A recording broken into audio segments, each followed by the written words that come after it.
constituency projects, also known as zonal intervention projects, are budgeted interventions nominated by lawmakers and funded by the federal government. They are intended to bring direct development to communities through projects like boreholes, classroom blocks, health centers, solar lights, and skill acquisition programs. It's another episode on your favorite primetime show, Ways. My name is Messi Eboko. I hope you had a great weekend. Today, we will discuss how to track what your lawmakers are doing with constituency projects. Now, our guest is Botti Isaac, a program coordinator and social development integrated center. Thank you so much, Botti Isaac, for joining me this evening. A pleasure. Thanks for having me. All right, great. But I like to start out. When I saw that we're going to talk about constituency projects, I mean, quite interesting subject and how we can track this project. But first off, can we take this? Can we take it up from this point? There's no explicit provision in the Nigerian Constitution for constituency projects. So, how can the citizens track projects that there's no provision for? Okay, so first of all, we need to understand that constituency project came as a result of the need to extend the dividend of democracy to the people at the grassroots. It was an idea that was conceived in 1999 at the beginning of the Fourth Republic, when the then President Olusegun Obasanjo felt it would be important to ensure that citizens across the length and breadth of Nigeria benefit from the dividend, of democracy. And so the idea, even though not recognized by law, is actually a strategy by the government to take democracy down to the grassroots. And since then, it has become a very integral part of the post-democracy governance landscape, where lawmakers have the opportunities to nominate specific projects that address the needs of their constituencies. So this idea was supposed to ensure that no part of Nigeria is abandoned. No part of Nigeria is left undeveloped. And so then, since then, yearly, the federal government in its annual budget have been making provision for these projects. In the budget, it is described as the zonal intervention projects. So ever since then, every lawmakers from their various states, from the various constituencies, have the privilege of nominating projects that will benefit their people, and hence it becomes the people's project.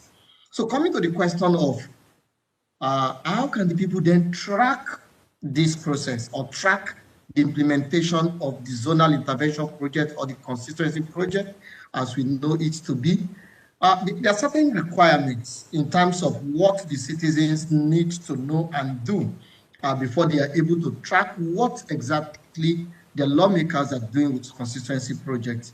Number one thing, or one prerequisite to doing the tracking is to arm themselves with information, to equip themselves with data on what is available for the implementation of what project, in what constituency, in what local government, in what communities, at what rate, by which government agency. They need to have this information handy. So the question is, how will they get this information? There are four critical areas where they can get this information, places where they can get this information. Number one is through the budget itself, the national budget. And if you go to the Ministry of Budget and Planning, you will see the zonal intervention project for each year, budget for each year. And so from that budget, citizens can track the exact project that is meant to be implemented in their constituencies, in their communities. You can track the exact project, the exact amount, the location, the implementing agency or ministries or department that is responsible for the implementation of that project. So first, the citizens need to have this information handy. It is when you have this information handy that they will be able to engage, to track if the projects were done or not, if the funds have been embezzled, if contractors have run away with the funds, they can begin to track. But first, they need to arm themselves with that information. And another source through which they can get this information is, for example, the mobile application developed by other people, Construct. That application allows citizens at the comfort of their homes, on their phones, to track what project comes to their constituency, what amount is allocated, which location is this project, who is implementing it, and all that. So it's easier with the kind of app that other people, for instance, develop, Construct. So citizens can begin to know what exactly is in the zonal intervention project for their constituencies, for their community. And then also the tracker by budget is another tool, digital tool that can be used, technological tool that can be used to track project implementation, constituency project implementation. So when citizens are able to go through all of these processes to gather the needed information, the right information, then they will be able to engage. And let us not also forget that the ICPC, Independent Corrupt Practices and Other Related Offences Commission, for instance, also has a website where you have details of all the constituency projects approved for the year, the states of the projects, the one done, the one not done, and also has possibility of mechanisms for citizens to report cases of abandoned projects, cases of non-implemented projects, and all of that. So this information will help the citizen to, first of all, be grounded on what can be done or how they can track constituency projects in their community. And then after doing that, is to now identify the ministry, the department, or the agency that is responsible for the implementation. Because the general notion that people have is, oh, it is the lawmakers that implement. No, the role of the lawmaker is to nominate the project. And of course, that does not also overrule the fact that we know that some of them jostle for this project in order to implement it and then lobby the agencies to give them the project. That is some of the things that we allegedly add. But then it is not their duty to implement, but rather it is their duty to nominate and then to follow through. So if the lawmaker sees the constituents as partner in progress, it is also the duty of the lawmaker to publish information around the nominated projects to his constituents so that they begin to follow, track, and see how far it is implemented. So the lawmaker, in collaboration with the citizens, will be the watchdog to ensure effective implementation of that Botti Isaac, I'd like to, cut you in there, in the sense that, don't you think that the fact that we don't have all of this, the gray areas, the fact that it's not the Constitution, it's not really cut out. Then I know that you've talked about the fact that it's in the budget, it's being captured in the budget and all of that. But don't you think that this is what's making it not living up to its expectation? Don't you think that we should have actually, revisited, there should be some sort of constitutional review somewhat to actually have this captured in the Constitution? Maybe it will make it easier. Don't you think so? What the Constitution recognizes is the national budget.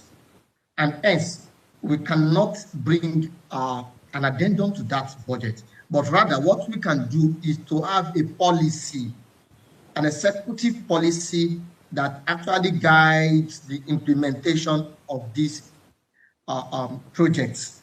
So there's need for a framework that allows the implementation to be legitimized, such that it will not be looked only from the prism of national budget, but rather special purpose projects. But that's where the problem lies, because I mean, you have stated that it's easy to track the project, it's easy to monitor.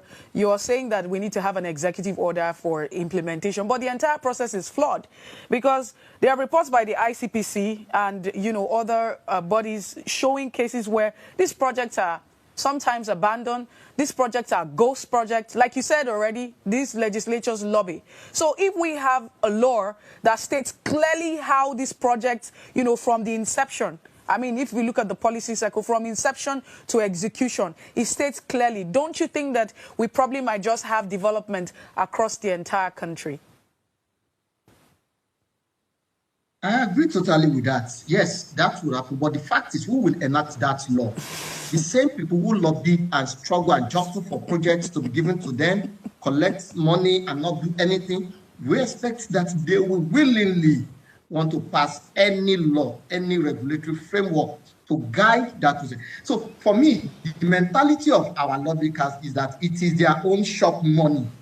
Rather than seeing it as the money for the constituents or the constituencies, they see it as their own fund. So when they get this money, by whatever means they get it, so they go back to the communities or to their constituents and dole out tokens in form of gifts to the people.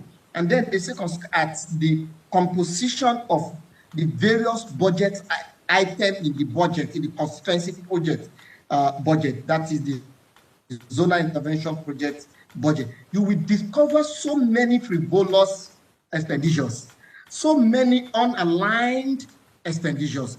And you ask yourself, for example, you see a project under the Ministry of, under the agricultural sector, and what they are talking about is how to train people, empower the youth to do something that does not even relate to that sector.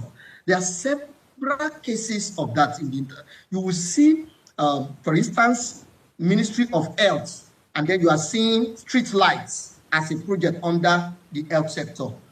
You are seeing road construction under water resources, different things like that. And there are several other ones that you cannot even trace because of the obscurity of the location. They will not mention the exact location where this thing are located. So you just say, okay, in a community, for instance, let's say in a community in those states or in local government, they just say street light is also local government or so constituent. And there are several communities in that constituency, but yet they are not specific.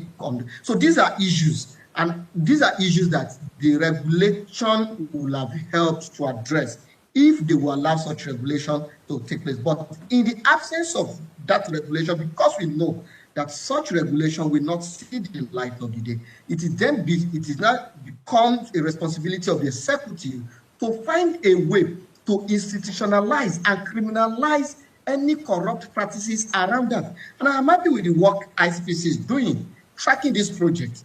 Several billions have been recovered as a result of the work of ICPC. And if there is a law or there is a framework that strengthens that oversight, that monitoring process, then you can imagine what ICPC will do with these lawmakers. And you will begin to see them becoming more responsible, reaching out to the people with the exact project that are supposed to get to them. And not just nominating projects. The process of nomination itself should involve the people. The people should be consulted.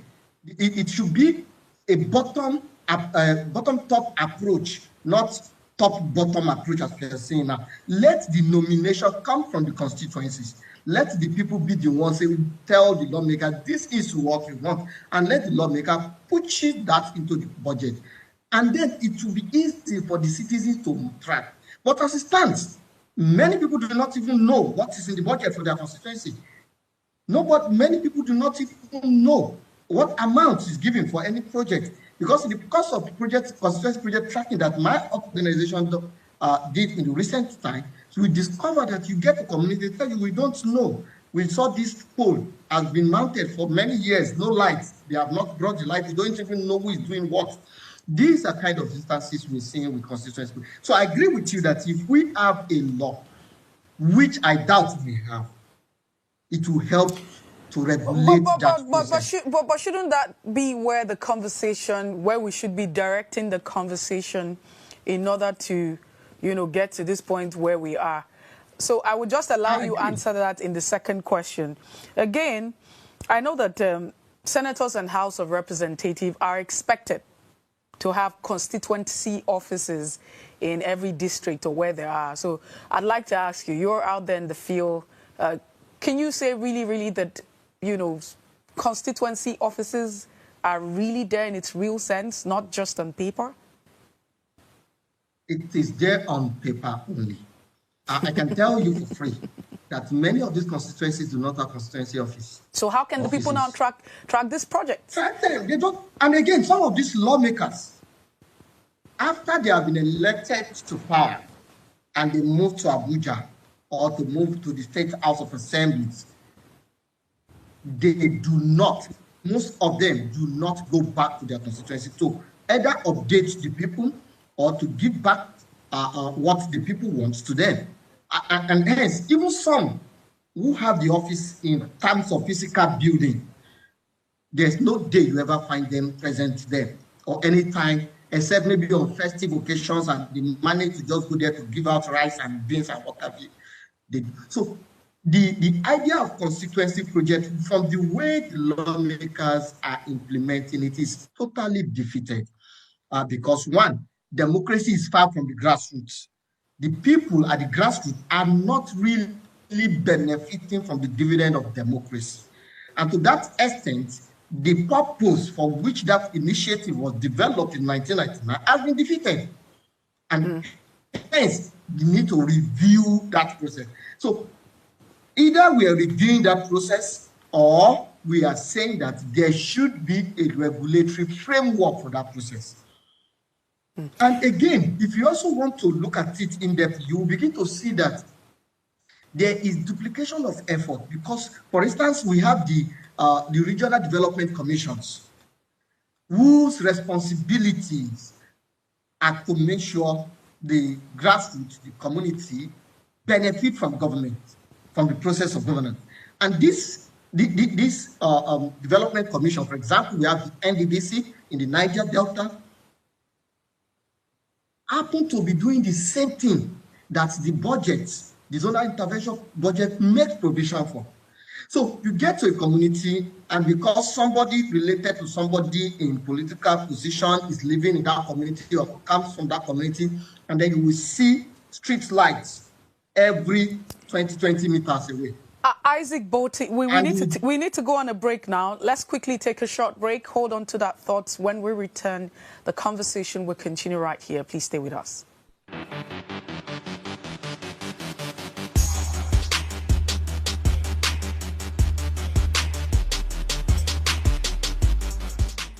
Well, thank you for staying tuned. And if you just tuned in, we are discussing how to track what your lawmakers are doing with constituency projects. Yeah.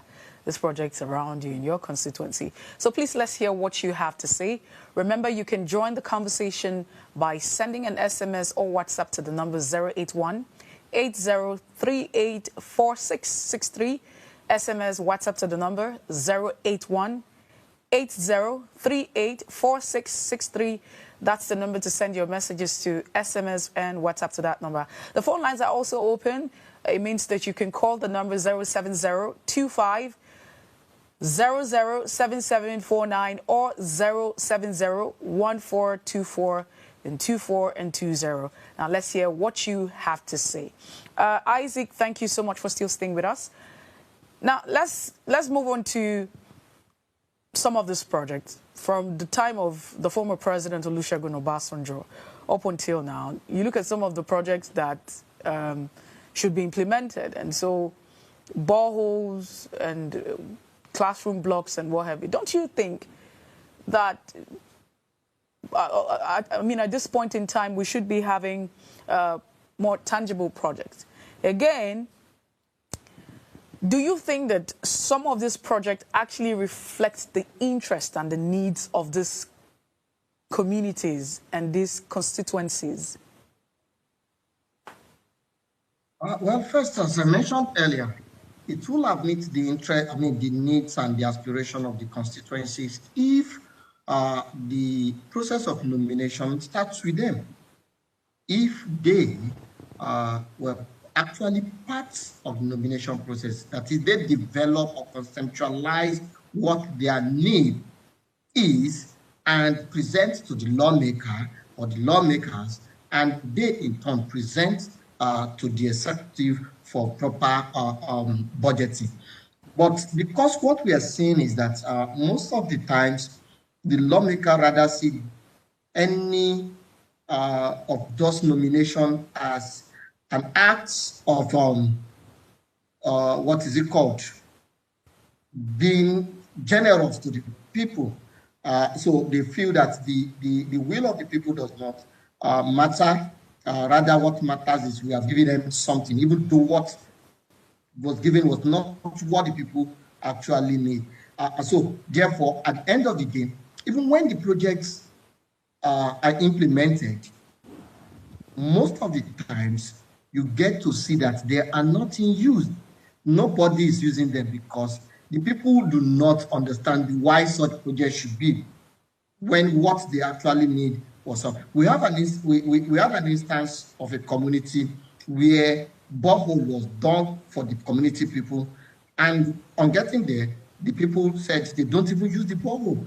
Why? Because there are women who fetch water there, prefer to go to the stream where they have the opportunity to interact, to relate, build social cohesion, than staying close to the house where they will fetch and they will not have the opportunity to interact. And then they abandon that project.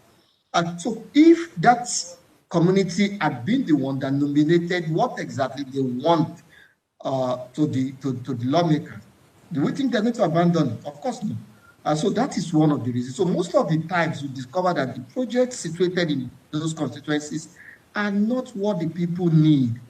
And hence, most of them are abandoned.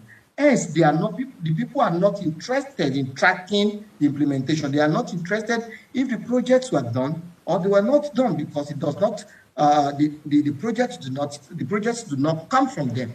And so these are issues with the constituency project. And that is why what we advocate for is that the approach to nominating constituency projects should come from below, from the people, and then feeds into the national budget, like even the normal budget itself. That is how the process should be. And it should be tied to the specific needs of the people. That is when the people can actually say they are benefiting from the government. But as it stands, most of these projects are nowhere to be found. One, and when they are done, they are either abandoned, and nobody cares if they are in operation or not, because does not reflect their will, does not reflect their needs, does it reflect their aspiration. So hence, they are abandoned. So that is a big challenge that needs to be addressed if we continue to implement constituency projects. The lawmaker need to recognize that they should go back to the grassroots. They should consult with the people. And through that process of consultation, identify what the people really want, and then and put it into the budget for them to. Yes, I mean, you have said what you have said totally, because in trying to understand is how can the people be part of the process? Where do they meet these lawmakers? A lot of them don't really stay around. They stay at the center. And so that's why it's very important to have a constituency office, because if there's a constituency office, this is where the people can communicate. This is where the people can send, their concerns, to the office, and there can be some sort of synergy. We can now see policies implementing the interest of the people. But you said something which also caught my interest, and for me is that now that we have, in the budget, there's provision for this constituency project. And these projects, when they are listed in the budget but not executed, is there any consequence? Of course, there's never been any consequence. The only consequence we can see are the consequences that come from ICPC tracking some of these projects. And remember, for instance, The 2024 zonal intervention project has over 2,000 projects nominated across the length and breadth of Nigeria. Yes, the ICPC has the, what is it called? The Constituency and Executive Project Monitoring Group. But how many of these communities can they reach? How many can they really track? How many of those who have mismanaged the constituency funds can actually be tracked? Unless the people are involved, unless the people are tracking and reporting incidences of non-implementation or abandonment of projects. And that is when ICPC begins to track. So first and foremost is the fact that there needs to be a system that allows proper tracking, proper monitoring, getting the people involved such that they are able to serve as the third eyes or the watchdog on the lawmakers. And then the constituency offices should function. They should not just be built for the purpose of deceiving the people, but rather for the purpose of really serving the people. And it is until that is done, we may not be able to get anything out of constituency project. In the last 1 year, we have tracked over 300 constituency projects, and I can tell you for free, in a report that will be launched very soon, we discovered that over 50% of these projects exist nowhere. You get to community, they tell you, no, we don't have such. And you walk around, you see nothing. And yet somebody somewhere has collected the money, and that's the end of it. And that is why we say, even the procurement process, and this goes to Bureau of Public Procurement now. So I think the Bureau need to specifically set up a mechanism or a committee or whatever to track constituency projects, procurement processes specifically. They need to do that. And until they are able to do that, they will be able to pay attention to what the lawmakers are doing with constituency funds and with the constituency projects.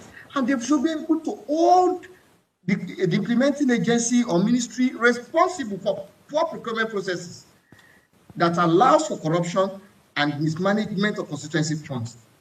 And then there should be a report, either a quarterly, a biannual, or a yearly report specific on constituency projects. So these are the number of projects that were approved for the 2025, for instance. At the end of 2025 or in the middle of 2025, there should be an update. How much of these funds have been released? How many of these projects have been implemented? And then the people begin to follow. Then we'll be able to see the performance. But if we are still following these methods of implementing constituency projects, then it's not achieving anything. And then it should be scrapped. The initiative should be suspended. And let the regional development offices, organizations take control of their regions and the development of their regions with the funds allocated to them for that purpose. It's very unfortunate and very sad that despite budgetary allocation for constituency projects, sometimes these projects don't exist anywhere. You can't find them. And no one is held responsible. Nobody is held accountable. Nobody is made to face the law. There's no punishment. There's no consequence whatsoever. And everybody's just moving on like everything is fine. But with what we have already on ground, let's, stay on. Are there tools or platforms that people, the public, wherever it is that they are in different parts of the country, can track these projects? Yes, I mentioned in my earlier comment, a very vital and very important technological tool that has been developed to help citizens to track constituency projects is the Construct by Order Paper. The organizations deem it fit and necessary to give access to members of the public, to the people, at the comfort of their home by just downloading the app on their phones. They can track constituency projects. They can track the location. They can track state of implementation. The Construct is a very vital tool that the citizens can use. Apart from assessing the budget itself, which most of the times people find it very difficult to navigate through the cumbersome and bulky budget documents that most of the times are filled with frivolities. But with this kind of application, people can track in the comfort of their home. You can know. Then after tracking, you can begin to ask questions. Budget also has similar, something related to that, the tracker, which is also to enable citizens to track project implementation in their communities, in their constituency, the funds allocation, and how the fund is being utilized. This can be done.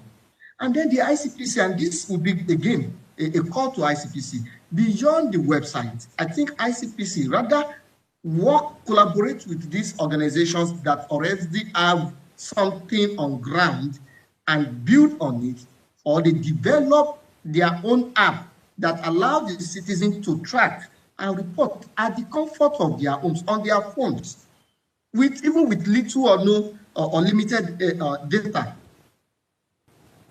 So if we have this kind of system strongly available, as we have in case of construct and tracker, then we will be able to advocate for more citizens or campaign for more citizens' involvement and engagement around constituency project implementation in Nigeria. And again, mechanism to punish or to sanction offenders, particularly contractors.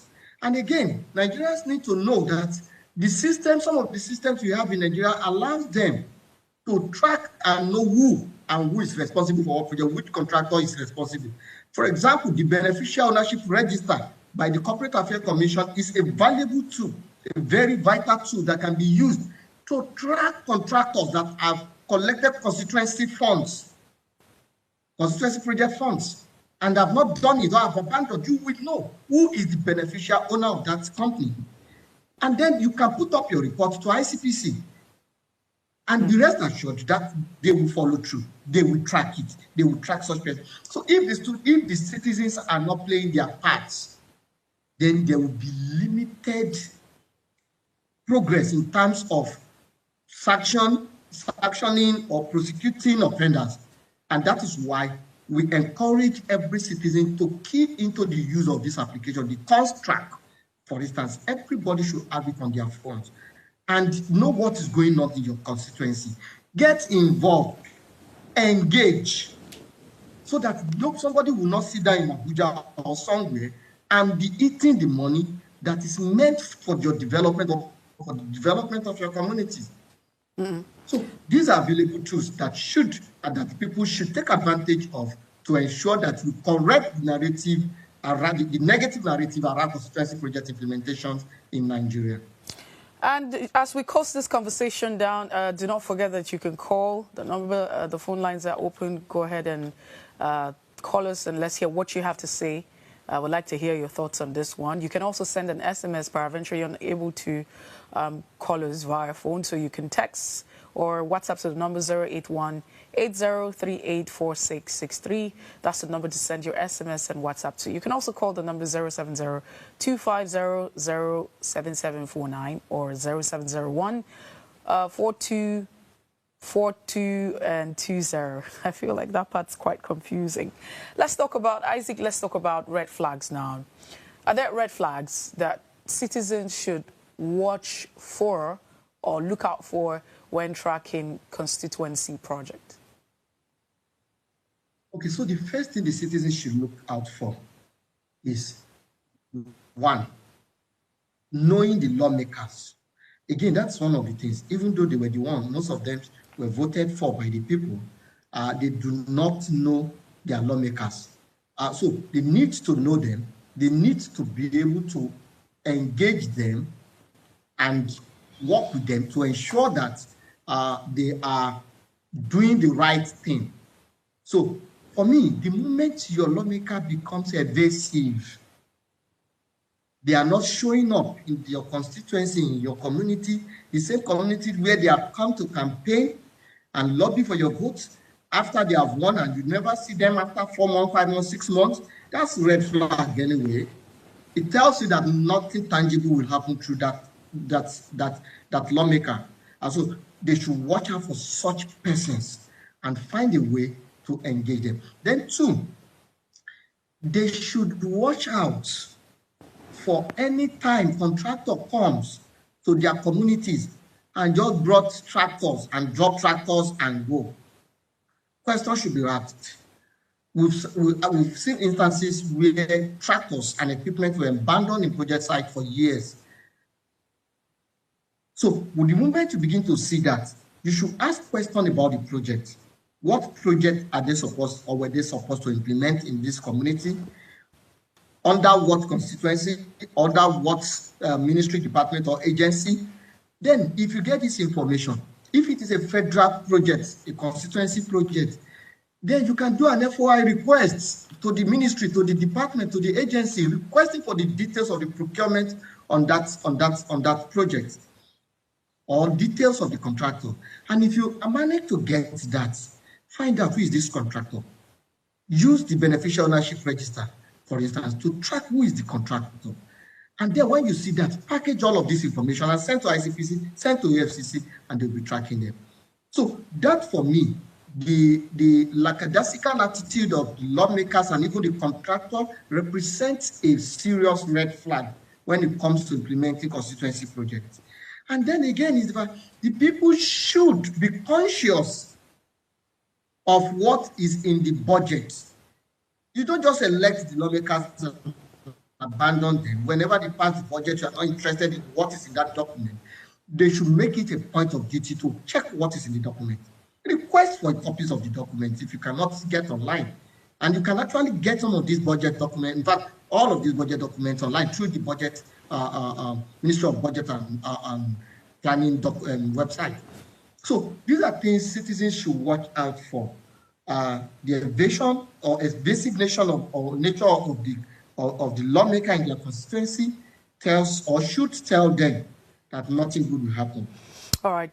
Isaac, we have to, go at this point in time. It's been a great time talking to you and having you shed light on this particular issue. We hope that Nigerians will wake up to their responsibility of holding our leaders and our lawmakers accountable across different parts of the country. Once again, thank you for joining the conversation. Well, I will never understand, and I will continue to wonder and ponder and ask questions why our lawmakers would always focus on short-term projects like boreholes, sewing machines, rather than long-term projects. From 1999 up until 2025, we're still, boreholes, we're still having some of these projects. I think there was one certain project, even though there was a disclaimer from Khan, if I'm not mistaken. But then again, I will just leave you with this one, that constituency projects are funds, not political favor. They are public funds. Those projects are actually public funds for the public and not political favors. And so Nigerians should wake up. You should wake up and hold and follow the money and hold your leaders accountable.